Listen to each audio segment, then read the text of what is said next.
मंत्र पाठ।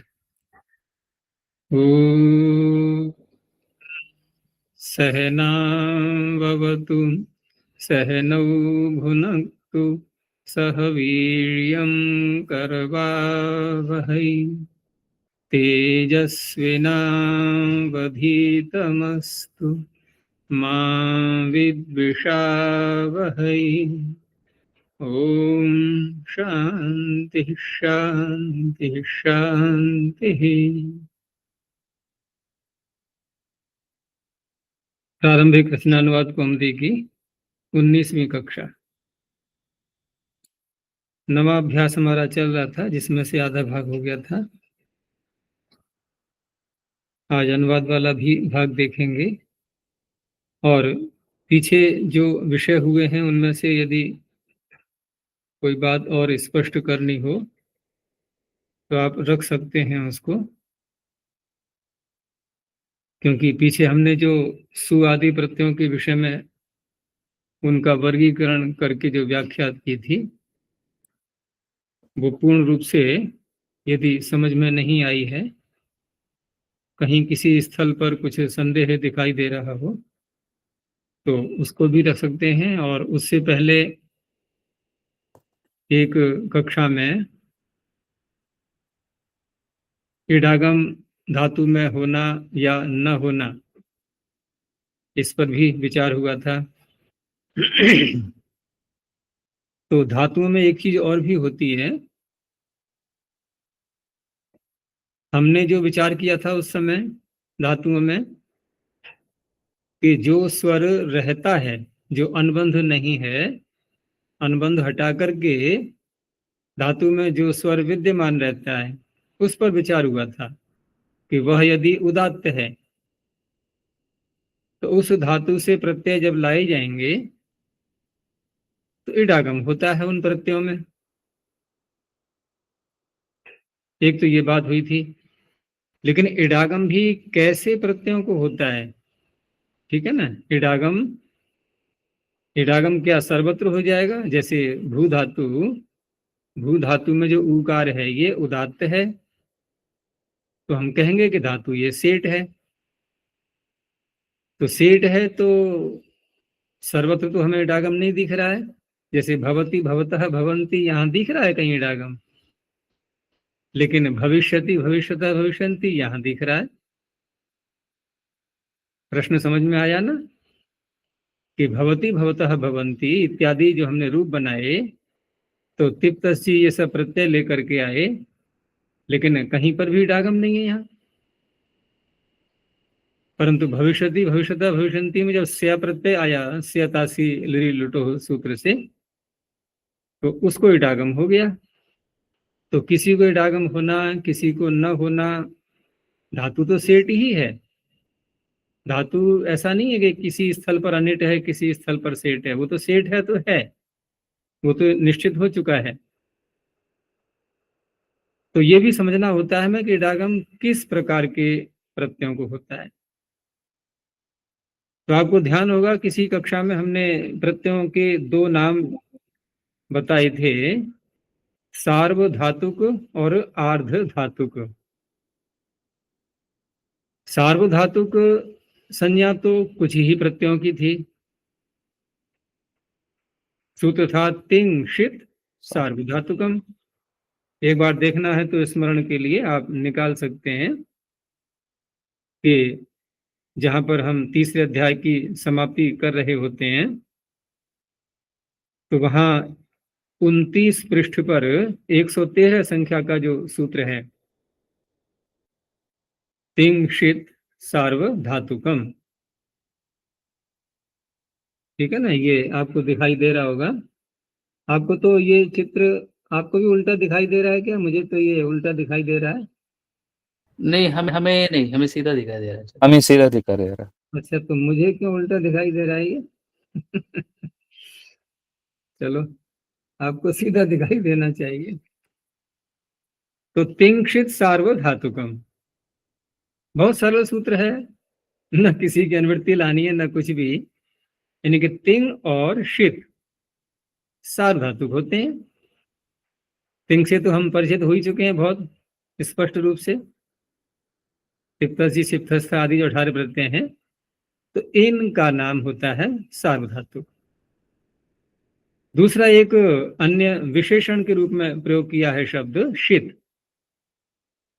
विशेषण इसलिए कहा मैंने इसको कि जब बहुरी समास करते हैं ना किसी भी शब्द में, तो बहुरी समास सदा विशेषण ही बनता है, क्योंकि अन्य पदार्थ से प्रधान होता है वो, तो किसी विशेष्य को कह रहा होता है। तो शीत का हम बहुरी समास कैसे दिखाएंगे कि शकारः इत यस्य, शकार इत संज्ञक है जिसका। तो जिस हमने बोला ना, जिस, तो जिस कोई और ही तो है कि यह मकान है जिसका, तो जिस कोई मनुष्य है, कोई भी है जिसका मकान है। तो शकार इत संज्ञक है जिसका। तो इस तरह से वो जिस कौन है, वो है ये प्रत्यय जो तीसरे अध्याय में आए हुए हैं। उनमें यदि पाणिनि ने कहीं पर शकार अनुबंध लगा दिया है, ठीक है ना, तो उस प्रत्यय को क्या कहेंगे अब हम? शीत। वह प्रत्यय हो गया शीत, और इस सूत्र ने उसका नाम रख दिया सार्वधातु। उदाहरण के लिए हम एक प्रत्यय देख सकते हैं, जैसे शप प्रत्यय ले लिया हमने, तो शप प्रत्यय में दो अनुबंध हैं, एक पकार भी है और शकार भी है। तो हम ये भी कह सकते हैं कि शप प्रत्यय शीत भी है और पित भी। और पित भी है। पकार इत्यस्य स पित, शकार इत्यस्य स शीत, ङकार इत्यस्य स ङित, ककार इत्यस्य स ङित। बहुत सरल शब्द हैं ये, लेकिन जब स्वरों के साथ में बोलते हैं तो वहां साथ में तकार और जोड़ेंगे। फिर जैसे उकार की संज्ञा हुई है कहीं पर किसी में, तो वहां कैसे बोलेंगे? वहां पर उत, उ के आगे तकार और जोड़ेंगे, उत इत यस्य। अब क्या बनेगा वो शब्द पूरा? उदित। तकार को तकार हो जाएगा, उदित। अच्छा, कहीं ह्रस्व विकार की संज्ञा हुई है तो कैसे बोलेंगे? अब आप बताओ, एक तो मैंने बता दिया, ठीक इसी के समान बनाओ। एकार की इत संज्ञा यदि किसी में हुई है तो उसको क्या बोलेंगे? इदित। या प्रत्यय इदित। इदित, हाँ। वहां भी तकार जोड़ दो। इत इत यस्य स इदित। अच्छा, री की संज्ञा किसी में हुई है तो क्या बोलेंगे? रिदित। रिदित, ठीक है ना। तो बहुत सरल है, और व्यंजन होता है तो वहां पर केवल इत जोड़ दो उसके आगे। तो अब ये सूत्र ने क्या कहा कि तिंग और शीत। तो शीत में हमें ढूंढने पड़ते हैं, तिंग तो एक ही सूत्र में आ गए सारे।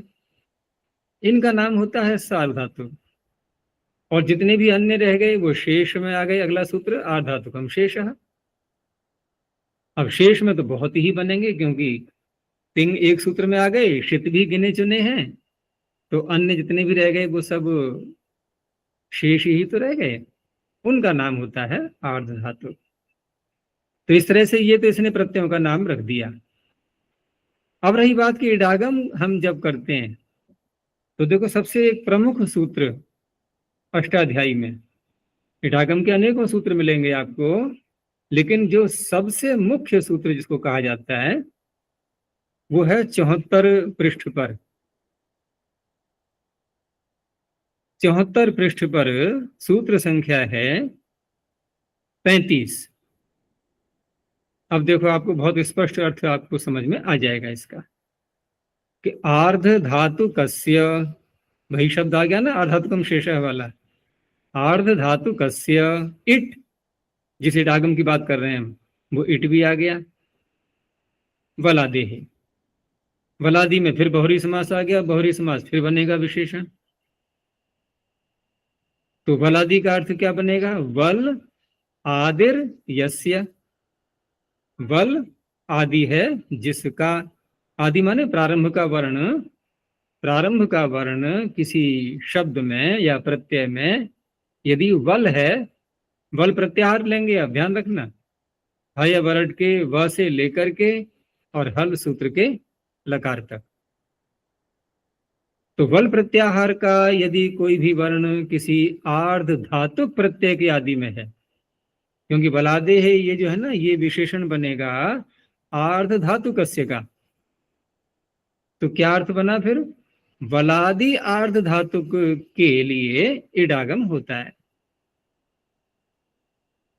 तो आपको पता लगे इडागम कहाँ होता है? ऐसे प्रत्यय को इडागम होता है जो कि आर्ध धातुक भी हो, और दूसरी विशेषता एक और चाहिए कि प्रथम वर्ण उसका प्रारंभ का वो वल प्रत्याहार का होना चाहिए।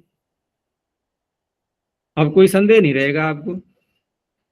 तो हमने जैसे कहा कि भवति भवतः भवंती में इडागम क्यों नहीं हुआ, अब एक एक करके देखो इसमें प्रत्यय कितने हैं भवती में धातु के अतिरिक्त।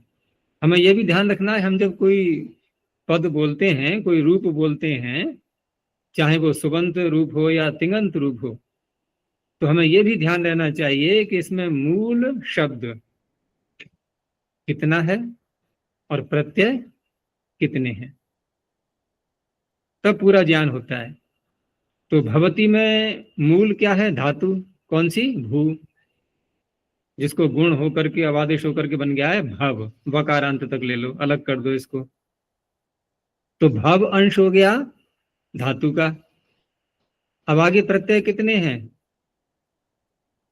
एक हैं, दो हैं, तीन हैं, कितने हैं? एक दो भवति दो हैं कि एक हैं? दो शब आएगा ना। हाँ, शप भी है और तिप भी है, दो प्रत्यय हो गए ना। अच्छा, शप भी है और पित भी है, तो अनुबंध हटा के हम देखेंगे अब, ठीक है ना। तो अ है और ती है, अ और ती।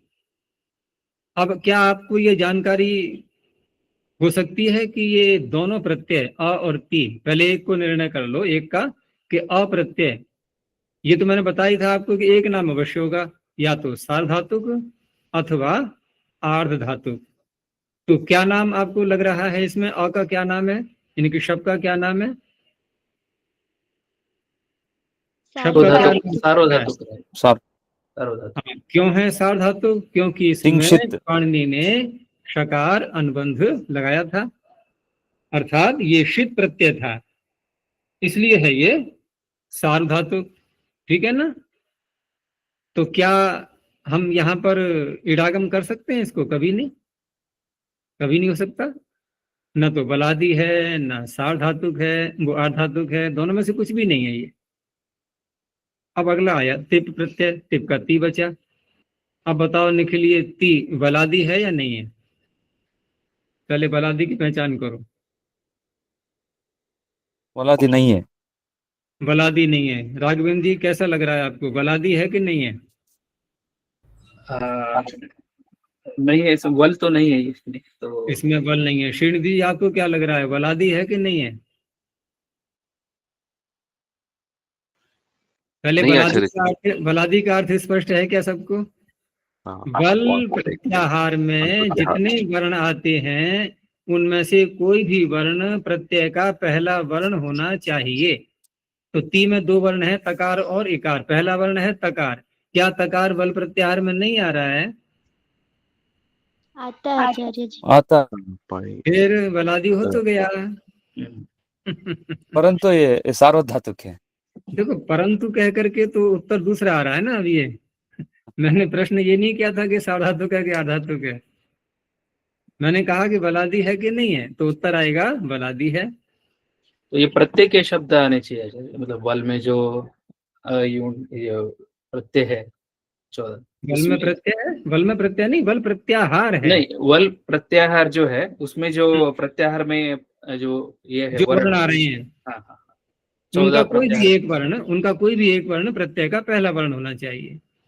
तो हाँ हाँ, प्रत्याहार का अंतिम छोड़ के ना, मतलब जो प्रत्याहार, जैसे अभी प्रत्याहार में अंतिम भी आता है अच च चकार, वो नहीं नहीं है। नहीं, वो नहीं लेते हैं, हाँ, वो तो अनुबंध होता है, वो ठीक नहीं है, वही। लेते। हाँ, अनुबंध नहीं करना है, ठीक है। हाँ, जब सब्जी लाते हैं ना थैले में रख करके, तो जब सब्जी बनाएंगे थैले की सब्जी नहीं बनाते, जी थैले को छोड़ करके जो अंदर सब्जी है ना उसको पकाएंगे। जी। तो ये तो सहायता करने के लिए है अंतिम वर्ण, तो प्रत्याहार बनाने के लिए। इस तरह से हमने देखा कि ती प्रत्यय बलादी तो है लेकिन आर्धातुक नहीं है। आधी बात रह गई अब, क्योंकि ईट करने वाले सूत्र ने क्या कहा था, आर्धातुक भी होना चाहिए, बलादी भी होना चाहिए। तो बलादी तो है ये, लेकिन आर्धातुक नहीं है, यहाँ भी डागम नहीं होगा। अब आपको स्पष्ट हो गया होगा कि ईट आगम, धातु भले ही सेठ है, धातु सेठ है इट सहित, यानी कि ईडागम इसको संभव है होना। धातु को नहीं, धातु से आगे जो प्रत्यय आते हैं उनमें से किसी को, लेकिन वो प्रत्यय कैसे होने चाहिए जिनको ईडागम होता है, तो वो होने चाहिए बलादी भी हो और आर्धातुक भी हो, दोनों बातें जहां घटेंगी। अब रही बात कि भविष्यति में क्यों हो गया, फिर अब आपको उत्तर मिल जाएगा। देखो भविष्यति में भी आप पहले अलग अलग करो, धातु का भाग अलग कर दो, भव, आगे फिर क्या है, ई तो ईडागम का है, ईडागम तो हुआ है वहां पर, ठीक है ना, उसको अलग कर दो। अब प्रत्यय कितने रह गए आगे, स्या और ती।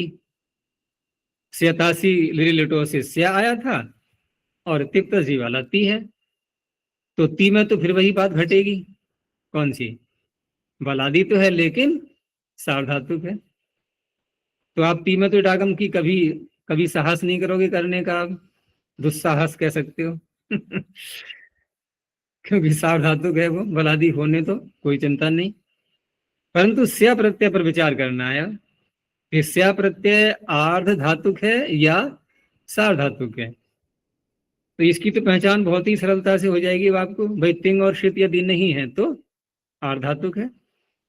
तो स्या प्रत्यय तिंग तो है नहीं, हमें स्पष्ट पता है, और अनुबंध भी कोई नहीं लगाया था पाणिनि ने इसमें, स्या तासी लिरी लुटो हो, तो स्या ही तो पड़ा है वहां, पूरा स्या का स्या आ चुका है, यहाँ कोई अनुबंध नहीं है, तो इसलिए ये शित भी नहीं है। तो आर्धातुकम शेष से हो गया आर्धातु। अब पहचानो कि बलादी भी है या नहीं है, स्या प्रत्यय बलादी है या नहीं है, बलादी। सकार आदि में आ रहा है ना, जी।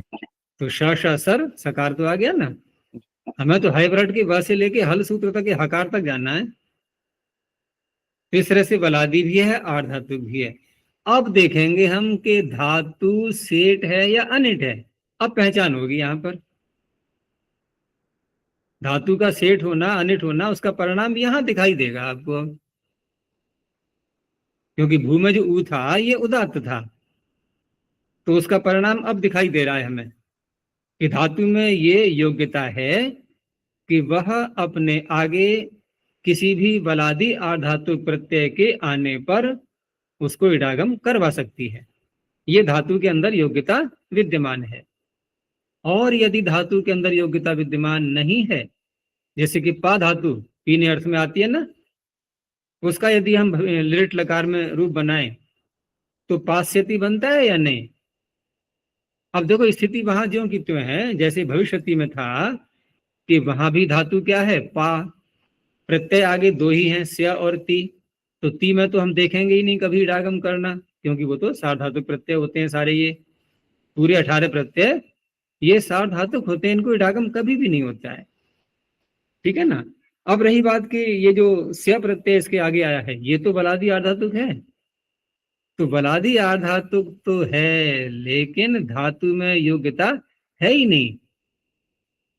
पा धातु में जो आ है ना, क्या कहेंगे इसको, उदात्त है या अनुदात्त है, अनुदात्त। ये अनुदात्त माना जाएगा। आप धातु पाठ में देख सकते हैं, चेक करना हो तो वहां इसको अनुदात्त लिखा हुआ दिखाई देगा। तो अब एक बात और आती है सामने, चलो धातु पाठ में भी देख लो अच्छा पहले, कि पा पाने पहले सूची में निकाल लिया करो ना, सरलता से मिल जाता है फिर। तो सूची में जो है पा धातु ये 20वें पृष्ठ में है धातु पाठ के, और पहले कॉलम में 20वें पृष्ठ का पहला कॉलम, तो वहां लिखा हुआ है पा पाने, और ये जो पूरा अंत होता है इसका घेट पाने से लेकर के, और ये 678 धातु संख्या जो है जिज्री अभिभवे यहाँ तक, तो देखो अंत में क्या लिखा है, इत्यनुदात्ता, अर्थात इन धातुओं में जो स्वर है ये सब अनुदात्त है। तो अनुदात्त होने से अब क्या होगा, इसमें इट लाने की योग्यता नहीं है। लेकिन ये तो हमने कह दिया इट लाने की योग्यता नहीं है, भाई पाणिनि से भी तो कहलवाना है ना, हमारे कहने से थोड़ी इट रुक जाएगा। देखो सूत्र क्या कहता है इडागम करने वाला, क्या ये कह रहा है ऐसा कि धातु यदि अनुदात है तो इडागम नहीं करूंगा मैं? बताओ। अच्छा क्यों निखिल, सूत्र का अर्थ क्या बना था अभी? सूत्र का अर्थ मात्र इतना है कि वलादि आर्ध धातु प्रत्यय यदि है तो इसको इडागम हो जाएगा। जी धातु उदात तो अनुदात तो ये इसका विषय नहीं है ना, ये तो भविष्यति में भी करने लगेगा और पाश्यति में भी करने लगेगा।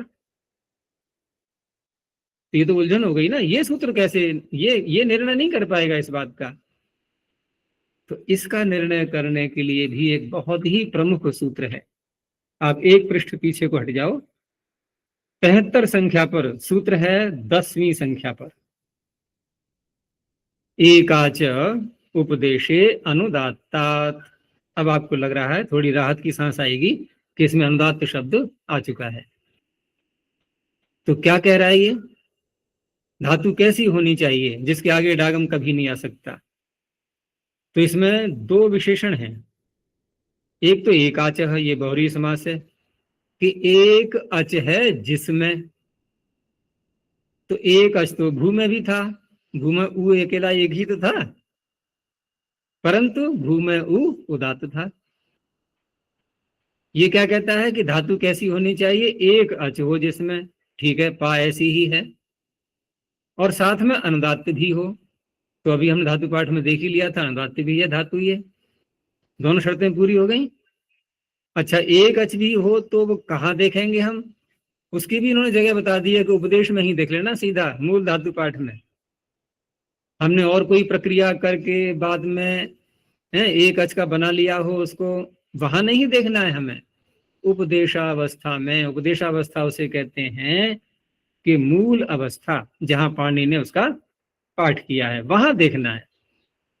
तो सीधे हम धातु पाठ में देखेंगे कि वहां पाणिनि ने इसको कितने अच का पढ़ा हुआ है। तो वहां देखा हमने पा ने एक ही अच तो है वहां, तो एक अच होना चाहिए, साथ में अनुदात्त होना चाहिए। उपदेश अवस्था में एक अच हो।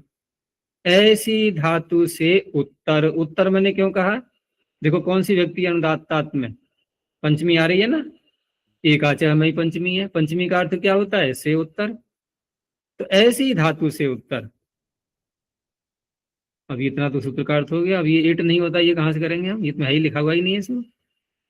तो देखो ऊपर से 8वीं संख्या पे सूत्र क्या है, नेड वशीकृति। इसमें से नेट को ले लो, न इट, बस इतना ही चाहिए था हमें, यही कमी रह गई थी, न इट। अब भवती तो हम लगा सकते हैं ना अपने आप, भवती लगाने में तो कोई बाधा नहीं है ना, छूट है उसकी तो, ठीक है ना, वो तो डिफॉल्ट मिला हुआ है हम सबको अलग से लगाने के लिए। तो अब सूत्र का अर्थ क्या बन जाएगा पूरा, कि उपदेशावस्था में एक अच वाली धातु, और वो भी जो एक अच है ना वो कैसा होना चाहिए, उसमें अनुदात्त होना चाहिए। तो उस धातु से आगे बलादि आठ धातु, यानी कि आठ धातु कस्य बलादि जो डागम करता है ना, उस पर रोक लगा रहा है ये, कि वहां नहीं कर सकता ये रोकता है। वो कैसे रोक लेगा बेचारा, वो तो डागम करने वाला है केवल, वो तो सब जगह कर देगा जहां भी बलादि आठ धातु होगा। इस तरह से निर्णय होते हैं ये। अब जहां भी ईट रोके जाते हैं ना तो ये सूत्र रोकता है। कुछ और भी हैं थोड़े से, वो कुछ कुछ धातु के लिए, उनको छोड़ दो अभी, हमें पहले व्यापक व्यापक सूत्रों को ले रहे हैं। तो ये ईट की व्यवस्था ऐसे होती है, अर्थात इडागम होगा केवल बलादि आधातु को, और किसी को हो नहीं सकता। लेकिन धातु कैसी होनी चाहिए कि उसमें जो अच है वो उदात्त होगा, तब इडागम हो पाता है, अनुदात्त होगा तो नहीं हो पाता है। आचार्य जी एक बार बता सकते हैं, अनुदात्त उदात्त किस तरह से निर्णय करते हैं, मतलब ये धातु पाठ में दिखाया ना मैंने, वहां लिखा रहेगा, आपको हर जगह मिलेगा। हाँ, नहीं वो पाठ देख ही उसका निर्णय करना पड़ेगा। हाँ उसी से निर्णय हो पाता है, या फिर हमारा इतना अभ्यास हो जाए संस्कृत का, संस्कृत के रूपों का जी, कि जैसे आपको अब अभ्यास हो गया कि पाश्यति ही निकलेगा मुख से आपके, तो अब आपको ये देखने की आवश्यकता नहीं है कि पा अनुदात्त है कि उदात्त है। आप पाश्यति रूप देख करके ही पता लगा लोगे अनुदात्त ही है ये, नहीं तो इडागम होता। इडागम नहीं हुआ है, ये स्थिति क्या निर्णय करवा रही है कि बिना देखे हमने पता लगा लिया कि पा अनुदात्त है। उदाहरण जैसे भविष्यति में वो भू धातु में वहां भविष्यति में पर इडागम दिख रहा है, दिख रहा है, तो वहां पर हम उदात्त उदात्त का निर्णय कर लेंगे जी। ऐसे। और अगर रूप का हमें ज्ञान नहीं है कि पता नहीं क्या बनता है, तो धातु पाठ में देख लो भाई, कहीं ना कहीं से तो शुरुआत हुई। जैसे कैलेंडर देखना है तो आपको एक बात का पता होना चाहिए ना, या तो तारीख का पता हो या दिन का। अब कुछ ही आचार्य जी, पता नहीं। आचार्य जी, शायद इनका प्रश्न यानी कि पिछला कक्षा में आपने केवल उसके अनुबंध को हटाकर ही आपने सूचित किया था कि अनुदात्त है या उदात्त है। नहीं, अनुबंध हटा करके ये निर्णय किया था कि जो अच बचेगा, हाँ, जैसे हमने ए ध का बोला था, ए ध में दो अच हैं, एक ए और एक ध में अ, तो हम किसको देखें उदात्त, धा स्वर के जो या ए को? ए को क्यों? इसमें तो स्वर हटेगा।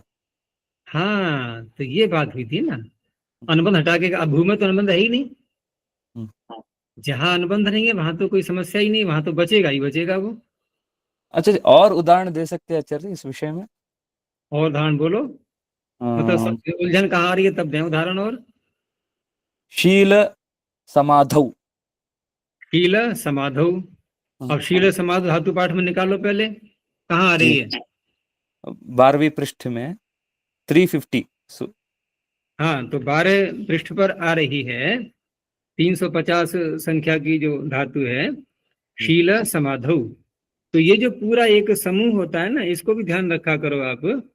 जब तक ये संख्या वो अंत में दूसरा प्रारंभ नहीं होता है, दूसरा समूह, तो जैसे ये पहला ये समूह जो चल रहा है ना शील समाधु वाला, ये पिछले पृष्ठ से प्रारंभ हुआ है मव्य बंधने से, ठीक है ना। तो मव्य बंधने से लेकर के और ये जाएगा अब धातु तक, अवरक्षण गति कांति प्रीति, जैसे ओम शब्द बनता है यहाँ तक। ये सारी धातुओं का निर्णय इसके अंत में जो पंक्ति आएगी वो करेगी। तो देखो अंतिम पंक्ति क्या, इति, इति करके, इति जयति वर्जम, यानी कि जी धातु को छोड़ देना, वर्ज माने छोड़ देना, जयति वर्जम, जी धातु को छोड़कर क्या, उदात्ता। हो गया निर्णय?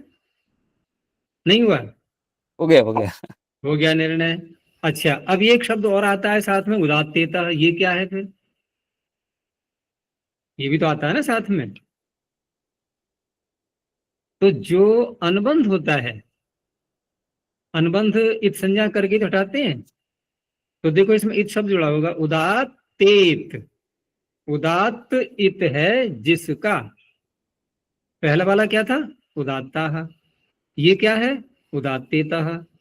बहुवचन के हैं ये दोनों। तो उदात्त तो हो गया, बचा हुआ स्वर जो अनुबंध नहीं है, जैसे शील में शी का श का ई बचेगा, और ल में जो अ है ये अनुबंध है।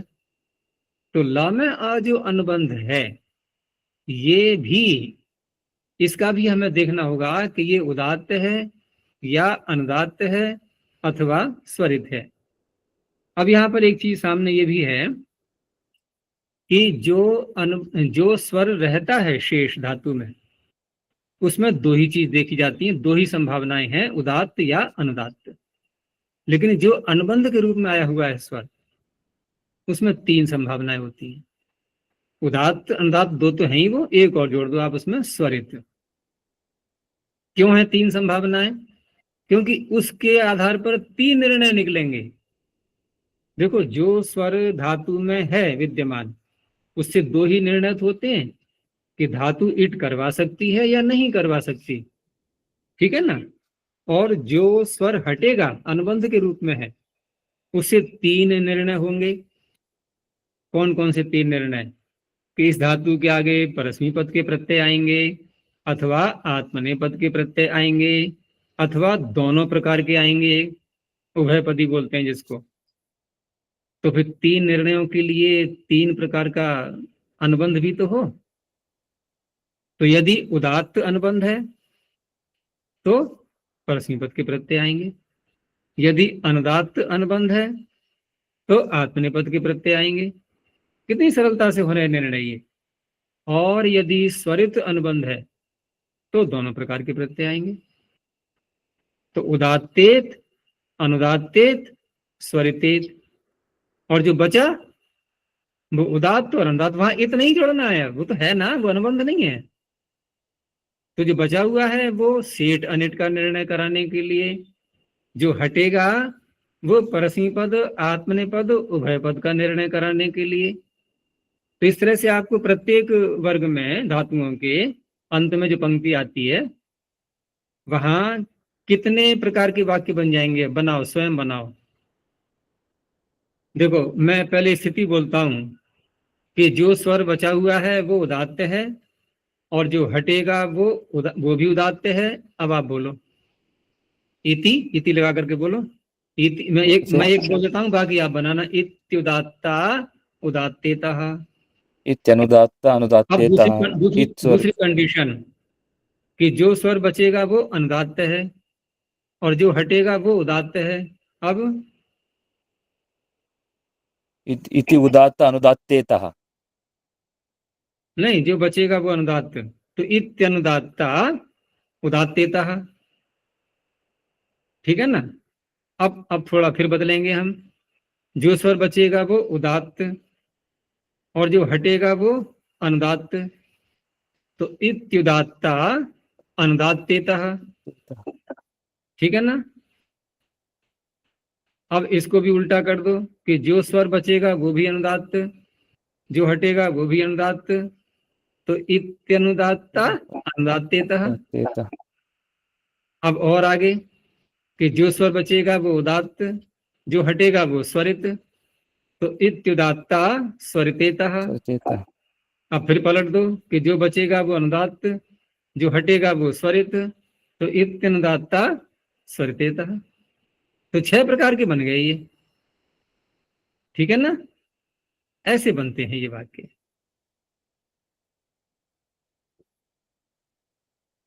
अभी मैंने व्यंजनों के अनुबंध में नहीं बताया, ये स्वरों के अनुबंध की बात हुई है सारी। तो आचार्य जी, इसका एक उदाहरण, जैसे कि वेद में अग्नि मीड़े करके बोलते हैं, तो वहां पर इनका जैसे ये करते हैं ना, वो पद छेद वैसा, वहां पर पता चलता है कि जो स्वर का चिन्ह होता है तो उसका इसका कोई ये है? नहीं, वो अलग चीज है। वो अलग चीज है। अच्छा, वो स्वरों के चिन्ह ठीक है, वो भी उदात्त अनुदात्त स्वरित आदि होते हैं। अच्छा, लेकिन वो स्वर तो आप जैसे भवती पचती हम बनाते हैं, इनमें भी आएंगे, सारे इनमें भी आएंगे, लेकिन वहां उसकी चर्चा नहीं है। यहाँ जिनकी बात हो रही है, जिन स्वरों की, ये केवल पाणिनि ने जो उच्चारण करते समय बोले हैं अपना प्रयोजन पूरा करने के लिए, बस वहीं तक उनकी स्थिति है। ऐसा नहीं है भवती हम जब बना रहे होंगे तो हम कहेंगे भू तो पाणिनि उदात्त पड़ी है तो भवती में भू उदात्त है, ऐसे नहीं, ऐसे नहीं। वो उदात्तता उसकी वो इट करवाने में सार्थक हो चुकी है। अब तो हमें नए सिरे से सूत्र लगा करके भू में क्या स्वर रहेगा, तो वहां एक छठे अध्याय में सूत्र आता है दूसरे पाद में धातो हो। तो धातो हो सूत्र ये कहता है कि धातु में जो स्वर रहता है ना, यदि कोई अन्य बाधक सूत्र नहीं है तो वो उदात्त रहता है। प्रत्ययों के अलग नियम होते हैं, जैसे तिप प्रत्यय लाए हम, तो तिप में पानी ने पकार क्यों लगाया था, ये स्वर के लिए ही लगाया है। तो क्या होता है कि अनुदात्तो सुपितौ, यदि पित है कोई प्रत्यय तो उसमें जो स्वर है ना वो अनुदात्त होता है।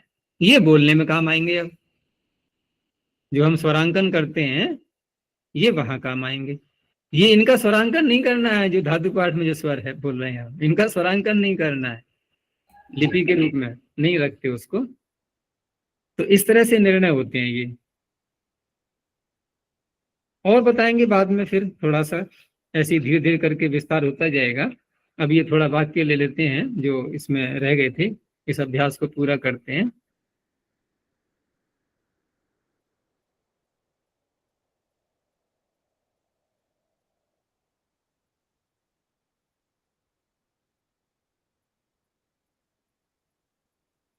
ये उसी दिन का खुला हुआ है जो रूप देखा था हमने। ये आया अभ्यास में, तो ये करना है हमें आज। इसमें गुरु शब्द का प्रयोग आएगा और लिट लकार का प्रयोग करेंगे ये, और तृतीया विभक्ति आएगी। और पीछे की भी सारी बातें आती रहेंगी, इतना हिस्सा बढ़ाएंगे ये।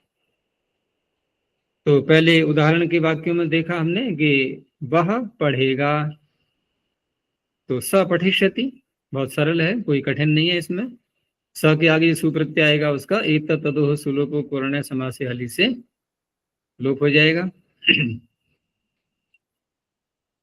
ठीक है ना, मुख्य मुख्य बातें ही चलेंगी, अब ज्यादा विस्तार नहीं करेंगे।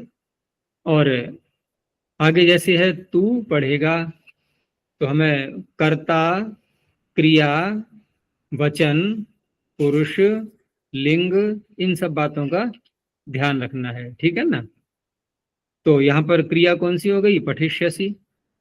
कर्ता कौन हो गया? त्वम। अब कर्ता क्योंकि युष्मद है तो क्रिया में मध्यम पुरुष आएगा। एक वचन का कर्ता है तो क्रिया भी एक वचन की आएगी। तो त्वम पठिष्यसि। अब यहाँ तो कोई डागम कर रहे हैं हम ये सब। अब ये डागम आपको दिखाई देगा तो आपके जो है कान खड़े होंगे थोड़े से, और ये सारी बातें स्मृति में जब आ गई ना, अब ये ध्यान में आएंगी। अब आप बड़ी सरलता से कह सकते हो कि पठ धातु में, बोलो अगला वाक्य पूरा करो। पठ धातु में प में अ, अब तो बोलो आगे। उदात्त होने के कारण। उदात्त होने। उदात्त है, सीधा बोल दो बस। उदात्त। तो क्या यहाँ पर हमने कोई धातु पाठ खोल के देखा था? अभी हमने इडागम से पहचान लिया। ठीक है ना। लेकिन कहीं कहीं धोखा भी हो सकता है, ये भी ध्यान रखना। अगर आपको निश्चित रखना है बिल्कुल इस बात को कि धातु उदात्त है अनुदात्त है, तो हम लिट लकार नहीं देखते। उसके विषय में बताऊंगा मैं। उसको कौन से देखते हैं? हम लुट लकार देखते हैं। लुट लकार आपको पक्का निर्णय कराएगा। जैसे मैं बोलूं कि करिष्यति, तो करिष्यति को देख करके आपको क्या लग रहा है? क में अ उदात्त है कि अनुदात्त है? उदात्त है। लेकिन अनुदात्त है ये। अच्छा, अब जो मैंने दूसरा उपाय बताया था कि लुट लकार का रूप आपको पूरा पूर्ण निश्चय करा देगा। तो लुट में पता है क्या बनता है रूप इसका? करिता। कर्ता। कर्ता, कर्तारौ, कर्तारः, कर्तासि, कर्तास्थः, कर्तास्थः, कर्तास्मि, कर्तास्वः, कर्तास्म। है कहीं वहां इट? तास प्रत्यय कोई डागम नहीं हुआ। वो पूर्ण निर्णय कराता है। उसको देख करके हम कहेंगे कि हाँ, का में आ जो है ये, का में आ क्या बल्कि क्री है मूल रूप में। तो ये इन क्री में जो री है ये उदात्त है, वो अनुदात्त है। ठीक है ना। इनकी लिट लकार के स्या प्रत्यय को देख करके निर्णय करेंगे तो कभी कभी भ्रांति हो भी सकती है। अब आपको ये प्रश्न उठेगा, फिर ये करिष्यति में डागम आ कैसे गया? जी। तो देखो, ये तो सूत्र फेल हो जाएगा। आधा तो कैसे तो लाते हैं, क्योंकि इसको तो रोक दिया उसने, एकाच उपदेश अनुदात्तात ने रोक दिया कि नहीं? ये कहेगा भाई मैं नहीं कर सकता, मुझे तो है स्टे ऑर्डर आ गया है ना, बिल्कुल रोक लगा दी गई है, मैं नहीं कर पाऊंगा ये डागम, यहाँ किसी और सूत्र के पास जाओ। तो कोई और सूत्र ढूंढ लेंगे फिर। इसका अलग सूत्र आता है ऋकारांत धातु के लिए। ये ऋकारांत है ना, क्री। चलो आपको दिखाई देते हैं, आपको फिर थोड़ी उत्सुकता रहेगी कौन सा सूत्र हो सकता है वो। तो इसमें इडागम के ही प्रकरण में आपको जाना है। वहां पर इडागम का प्रकरण निकाला था ना हमने, आर धातु कस्य दे। ठीक है ना, 74 पृष्ठ संख्या जो है। तो देखो उसी पृष्ठ पर एक सूत्र है 70 संख्या पर, मिल गया। रित धनो स्ये, रित और हन। रित माने ऋकारांत, क्रिया आ गई ना इसमें, आ गई। और हन धातु, क्री ऋकारांत है ना, तो ऋकारांत और हन धातु ये दो, ऋकारांत में तो कई आ जाएंगी, और हन धातु, इनको स्या प्रत्यय जब आगे आता है, इनके स्या माने ये भविष्य काल का जो स्या है ना, ये लिट लकार का स्या, स्यतासी लिटो वाला है स्या, इसको इडागम हो जाता है। इसने बनाया है करिष्यति, वो नहीं बना पाया आधा तो कैसे डला दे, क्योंकि उसको रोक लगा दी उसने एकाच उपदेश अनुदात्तात ने। इस तरह से बनते हैं ये। ऐसी हन धातु भी, हन धातु का लुट लकार का रूप क्या बनेगा? ध्यान आ रहा है? हंता, हनिता नहीं, हनिता नहीं, हंता। और लिरिट में, लिरिट में निश, हनिष्यति, निश, हो गया ना इडागम। अब तो ये करेगा, ये करेगा रिद्धनुष। ये इस तरह से व्यवस्थाएं चलती हैं ये। आचार्य तो ये किसी, रिद्धनो रिद्धनोहस्य में हन का कहाँ है आचार्य? हन? हाँ ये प्रश्न सही है। तो देखो रित और हन अलग अलग करेंगे तो पहले तो रित के तकार को भी दकार हम कर ही लेंगे, क्योंकि जश आगे आ रहा है ना। अच्छा, अब रही बात कि ये ह को ध कैसे हो गया, रित और हन। अच्छा, वो सूत्र ध्यान है आपको, नाथ झलऊ। जी। तो नाथ झलऊ में क्या होता है, नाथ झलऊ में अलग अलग करेंगे तो क्या है, न अच झलऊ। हलऊ, न अच हलऊ, झलऊ नहीं है, हलऊ हा है वहां हलो। भी। अच्छा, ऊ कालो झ्रस्व दीर्घ प्लुतः, तो झ्रस्व, वो झ्रस्व नहीं है, ह्रस्व है ये। अच्छा। तो कहीं ह को झ, कहीं ह को ध, यहाँ ध हो गया रिद्धनोस्य। तो ये सूत्र आपका अष्टधाई का अंतिम पृष्ठ है, झयो होन्य तरस्याम, 61 संख्या पर अंतिम पृष्ठ सूत्र है, 61 संख्या का, झयो होन्य तरस्याम। इसका भी अर्थ समझ लो जब आई गया है सूत्र तो, कि झय से उत्तर, झयम पंचमी है, झय प्रत्याहार हो गया, झय से उत्तर। जैसे रिद्धनो में हमने रिद द कर लिया था ना, तो द झय प्रत्याहार में आ गया, झभय घट धश जब गड दश आ गया द। तो झय से उत्तर हकार आ रहा है। रिद्धनो से को सूत्र को ध्यान में रखो, रिद और हन, तो झय से उत्तर हकार आ रहा है। अब ये क्या करेगा, ये कहता है झय से उत्तर यदि हकार है तो उसको, ऊपर से देखो आ रहा है पूर्वस्य, ऊपर के सूत्र से ले लो पूर्वस्य, और 57 संख्या सूत्र से ले लो सवर्ण शब्द को, जो पर सवर्ण लिखा है ना, अनुस्वार से यही पर सवर्ण, सवर्ण वहां से ले लो।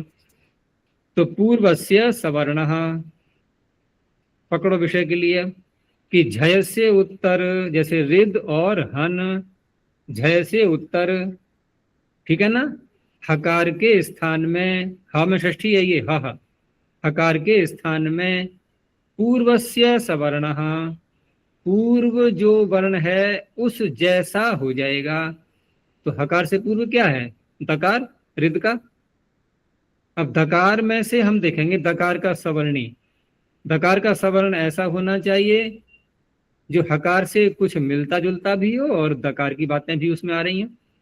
तो द का उच्चारण हम दंत्य, दंत्य दांतों से करते हैं ना, दंत्य वर्ण, दंत्य स्थान वाला है ये। तो इस तरह से दंत्य वर्णों में ध भी आ रहा है। दूसरा, ह जो है ये महाप्राण वाला है, ठीक है ना, और ध भी महाप्राण वाला है। कई चीजें मिलाई जाती हैं, कई चीजों का मिलान करना पड़ता है। तो इस तरह से ह के स्थान में ध हो गया,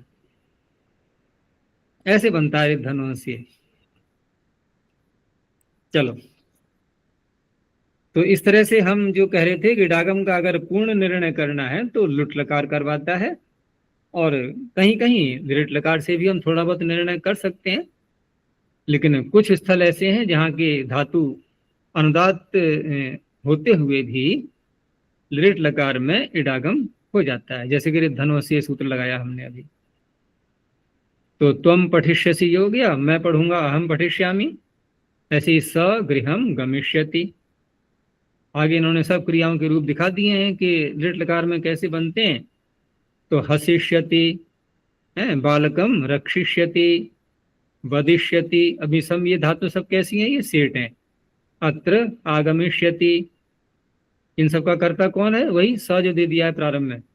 कार्यम करिष्यति, भोजनम खादिष्यति, है, क्रीडिष्यति, पतिष्यति, स्मरिष्यति। अब देखो स्मरिष्यति उसी श्रेणी में आ गई है, स्मरिष्यति हरिष्यति।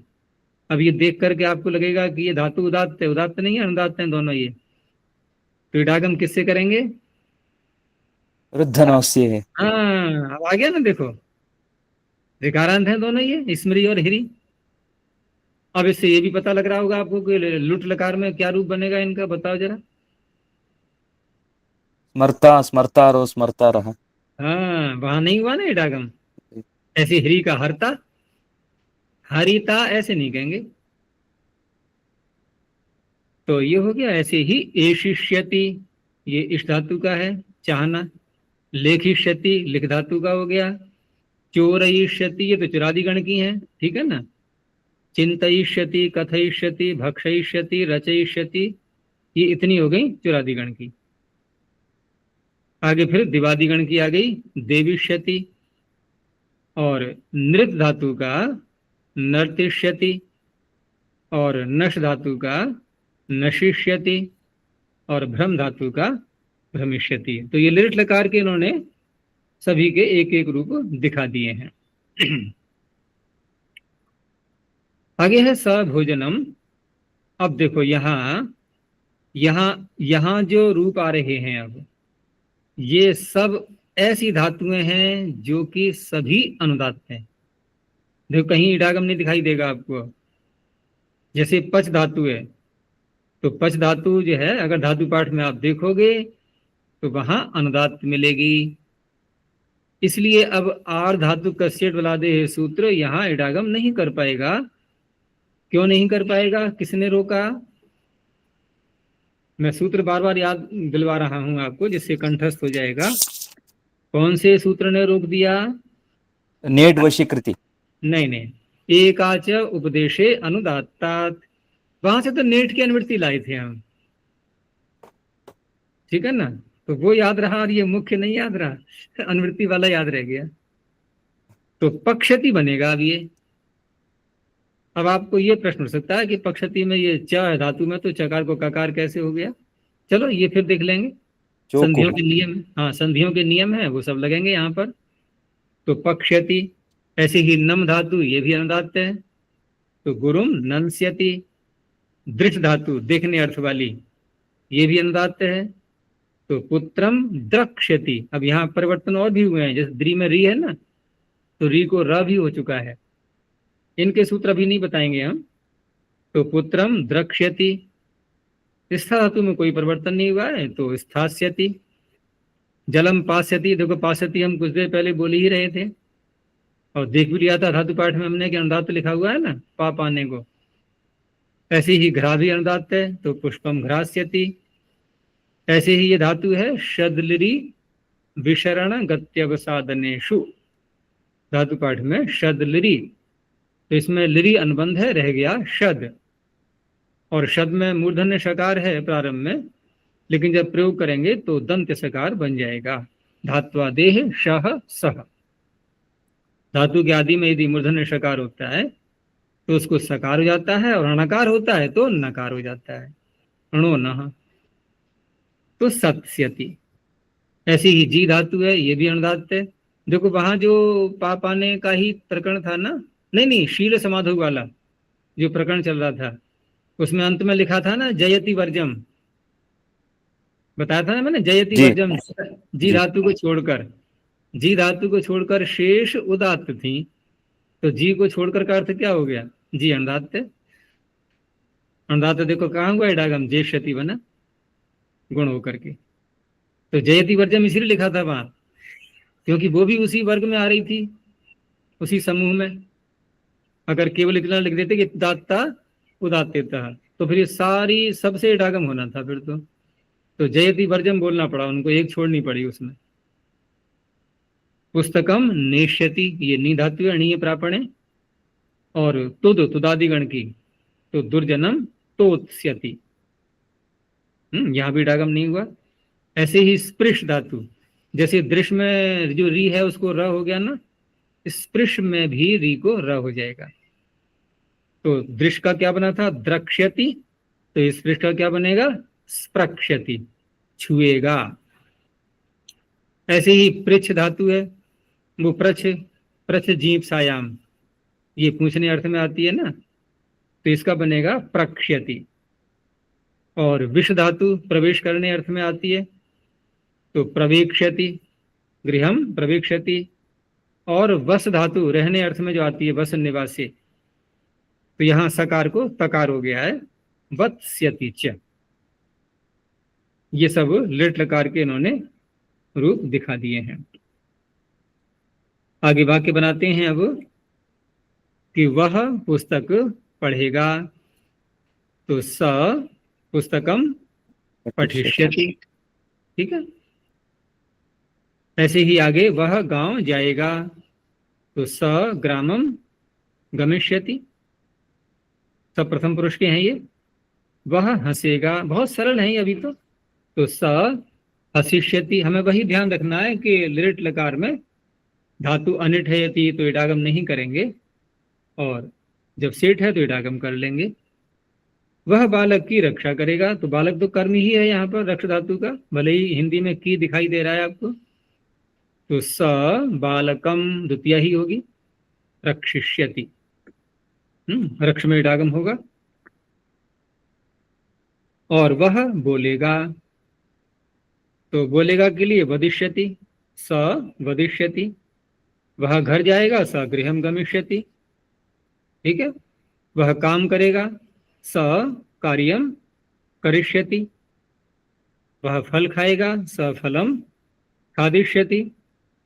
ऐसे ही वह खेलेगा, स क्रीडिष्यति।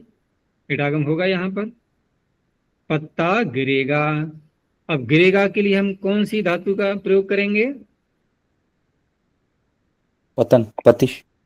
हाँ, पत धातु का, तो उसका बनेगा इडागम होकर के पत्रम पतिष्यति। ठीक है ना। अब ये मध्यम पुरुष के लिए इन्होंने थोड़े से वाक्य युष्मत का प्रयोग आएगा, तो तू ईश्वर को स्मरण करेगा, तो त्वम ईश्वरम क्या बनेगा?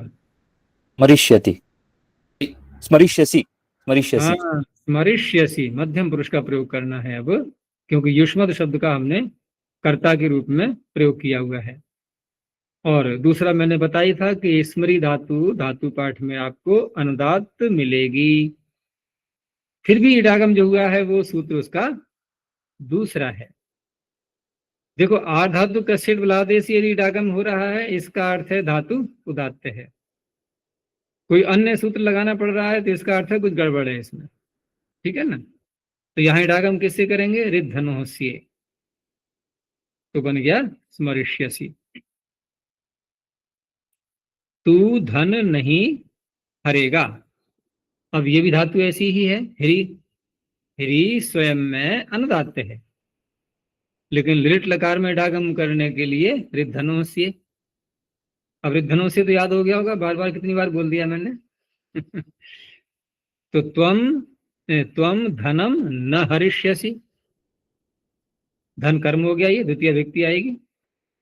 तू चाहेगा, तो चाहने में इश धातु, तो क्या बनाया था इसका? एशिष्य, एशिष्यसि, दोनों मूर्धन्य शकार होंगे, एशिष्यसि। तो त्वम एशिष्यसि, तू पत्र लिखेगा, तो ये धातु तो सेटी ही है, उदात्त है ये। तो त्वम पत्रम लेखिष्यसि, लेखिष्यसि। तू धन नहीं चुराएगा, तो त्वम धनम न चोरयिष्यसि, चोरयिष्यसि।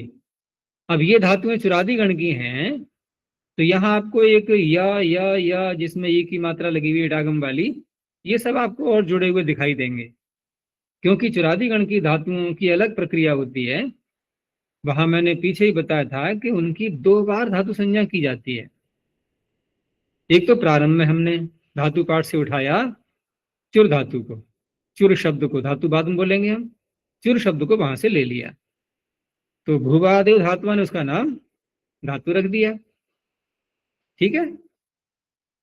अब धातु रख दिया तो ऋणिच प्रत्यय करने में सफल हो गए हम। सत्यापपाश रूप सूत्र से, जो बड़ा सा सूत्र है, अंत में है चुरादिभ्यो ऋणिच।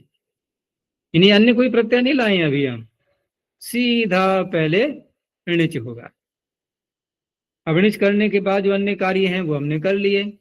चुर को गुण कर लिया, ऋणिच का इकार ही बचेगा, तो अब शब्द बन गया चोरी। मैंने शब्द बोला, धातु नहीं बोला इसको। धातु थी केवल चुर, भुवादेव धातुवः ने धातु नाम किसका रखा? चुर का या चोरी, किसका रखा? चुर चुर का चुर का नाम रखा था। लेकिन प्रत्यय करने के बाद जो शब्द बना नया, वो क्या है? चोरी। चोरी इसका तो नाम धातु नहीं है। इसको कहोगे भी आप तो इसमें कुछ धातु है, कुछ अधातु है। ठीक है ना, एक विजातीय तत्व आ गया ना इसमें, धातु का भाग नहीं है। तो अब इसके आगे क्या हम प्रत्यय ला सकते हैं धातु के अधिकार में? कोई सा नहीं ला सकते नहीं ला सकते ना। जी। तो क्या करेंगे फिर अब? धातु संज्ञा का सनाद्यंता धातवा। हाँ, अब ये लगाएंगे फिर दूसरा सूत्र, क्योंकि भुवादेव धातु तो मूल धातु पाठ में जो शब्द हैं उनका नाम धातु रखता है, और सनाद्यंता धातु कहता है कि आपने यदि प्रत्यय कर लिया है तो घबराओ मत, मेरे पास आ जाओ, मैं प्रत्यय सहित का नाम धातु कर दूंगा। आपको हित बाधा हो रही थी, क्योंकि चोरी में हमने णिच प्रत्यय को जोड़ लिया, तो अब ये धातु तो रहा नहीं। इसने कहा कोई बात नहीं, मैं करूंगा अब इसका नाम धातु। तो इसने जो धातु नाम रखा सनाद्यंता धातु ने, ये प्रत्यय सहित का रखा है। अब हम धातु के अधिकार में कोई भी प्रत्यय ला सकते हैं। तो लिट लकार ले आए सीधा। तो अब जो हम लिट लकार लाए हैं वो चोरी धातु से लाए हैं, चुर से नहीं। ऐसे इसलिए अंतर पड़ता है इनके रूपों में। अब चोरी का जब आप बनाएंगे तो चोरी में तो फिर राम में ई भी आ रहा है ना, उसको गुण करेंगे, फिर आया आदेश करेंगे, और धातु ये सेठ भी है तो स्या को इडागम भी होगा। तो चोरयिष्यसि अब ऐसे बनेगा। तू सोचेगा, तो यहां भी चिंत धातु चुरादिगण की है, चिति स्मृत्याम, इसी से बनता है चित्त, इसी से बनता है चिंतन, ठीक है ना, चेतन, ये सब बनते हैं ना शब्द, चेतन, ये इसी से बनता है, चिति स्मृत्याम।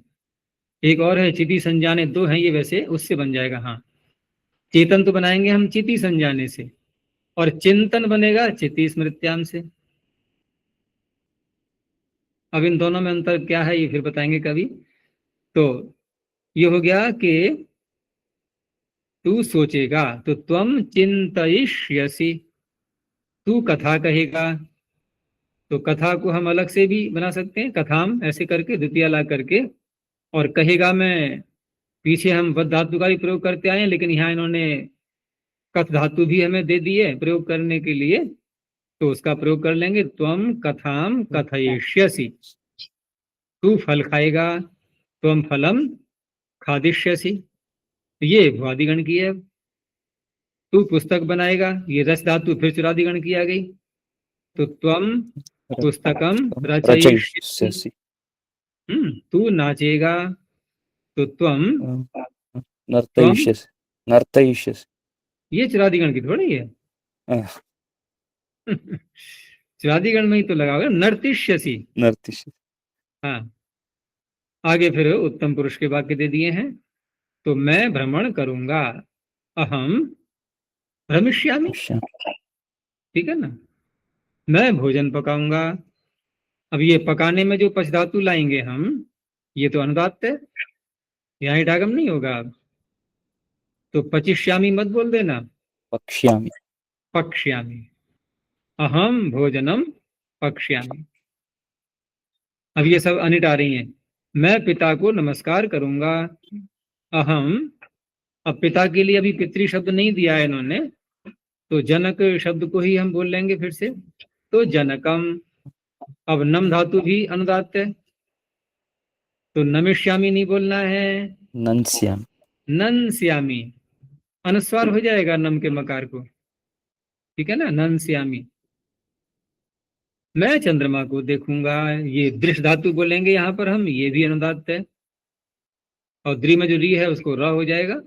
तो अहम, अब चंद्रमा में चंद्रमस शब्द अभी नहीं आया है हमारी इंदु। कक्षाओं में, तो इंदु शब्द आ चुका है पीछे, चलो जी। इंदु ले सकते हैं, ठीक है ना। तो अहम इंदुम द्रक्ष्यामि, द्रक्ष्यामि, मैं यहाँ रुकूंगा। रुकने के लिए वो स्था धातु आती है, फिर बैठना, रुकना, ठीक है ना, गति की निवृत्ति अर्थ में आती है, तो रुकने में गति की निवृत्ति ही तो हो गई। तो अहम अत्र स्थास्यामि, ये भी अनिट है, अर्थात अनुदात्त है। देखो पाणिनि इट अनिट नहीं बोलते हैं धातु के लिए, वो उदात्त अनुदात्त, यही तो कहा है धातु पाठ में। और जिसने इट को रोका है वो सूत्र भी देखो अनुदात्त पड़ा हुआ है उसमें, एकाच उपदेशे अनुदात्ता। वो तो हम अलग से एक विशेषण बना लेते हैं उसका। और वास्तव में धातु सेठ अनिट होती है या प्रत्यय होता है सेठ अनिट, क्या लग रहा है? इडागम धातु को होता है या प्रत्यय को? धातु को होता है। धातु को। बताओ कोई धातु ऐसी इसको इडागम हुआ हो? देखो इट में क्या लगा है पाणिनि ने अनुबंध? टकार। टकार। और टकार जब अनुबंध लगता है ना तो आद्यंतौ टकितौ, वो आदि में आता है। जैसे भू धातु हमने कहा कि सेठ है, ये ऐसे बोल दिया हमने, तो भू धातु इडागम होगा तो भू के आदि में आएगा, ई भू, ऐसा है कहीं पर? तो मैंने कहा कि धातु सेठ अनिट होती है या प्रत्यय सेठ अनिट होता है? प्रत्यय होता है ना, बलादि आ धातु प्रत्यय, उसको इडागम होता है। तो वास्तव में तो वही हुआ सेठ, लेकिन औपचारिक रूप से हम उसका प्रयोग धातु में कर देते हैं कि धातु सेठ है कि अनिट है। धातु को नहीं होता है इडागम कभी, धातु के आधातु को होती है क्या? इडागम होता है आधातु प्रत्यय को, प्रत्यय को होता है ना, धातु प्रत्यय थोड़ा ही है। तो मैं यहां रुकूंगा, अहम अत्र स्थास्यामि, मैं जल पीऊंगा, ये भी अनिट है पा धातु। तो मैं अहम जलम पास्यामि, मैं शत्रु को जीतूंगा, अहम शत्रुम जेष्यामि, यहां भी इडागम नहीं होगा। अब आगे ये मिश्रित वाक्य दे दिए इन्होंने, जैसे विवाद मत करो, तो अलम शब्द का हम प्रयोग करेंगे और अलम के साथ में विवाद में तृतीया हो जाएगी, अलम विवादेन। तो ये अलम शब्द आ गया निषेध अर्थ में यहां पर। ऐसे ही मत हंसो, अलम हसितेन, हसित शब्द का तृतीया का एक वचन। वह आंख से काना है, तो ये नांग विकार सूत्र का प्रयोग होगा यहाँ पर, ठीक है ना। किसी अंग से यदि कोई विकृति बतानी है किसी के लिए, तो उस अंग का जो वाचक शब्द है उसमें तृतीया कर लेंगे। तो नेत्र शब्द प्रयोग किया हमने, तो नेत्रेण, स नेत्रेण काणः अस्ति, काणोस्ति, या अस्ति न भी लगाएं, छिपा हुआ रहेगा फिर भी, तो काणः, वह कान से बह रहा है, स कर्णेन बधिरोस्ति या बधिरः,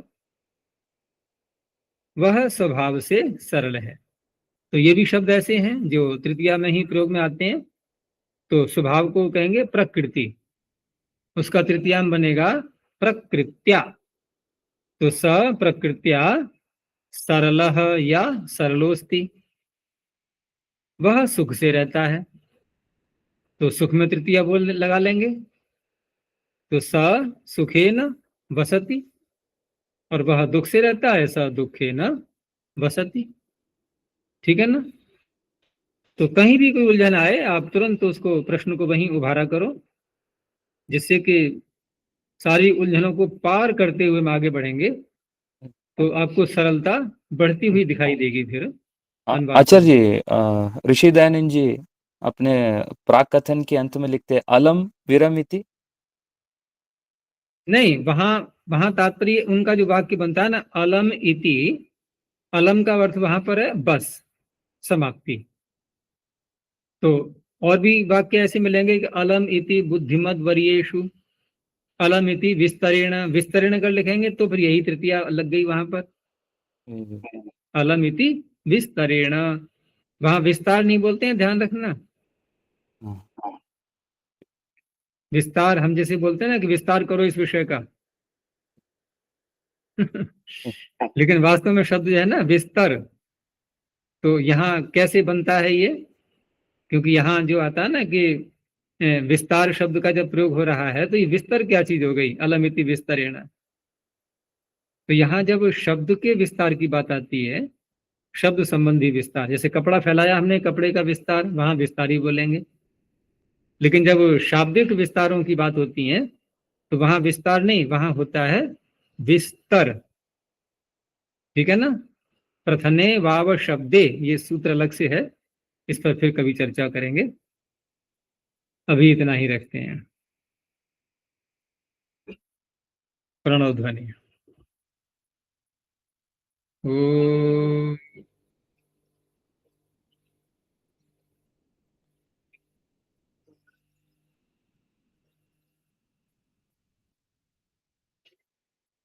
ओ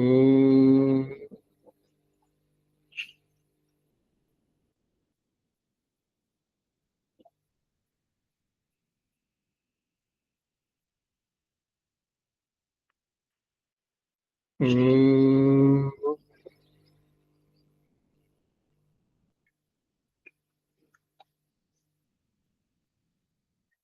शांति शांति शांति।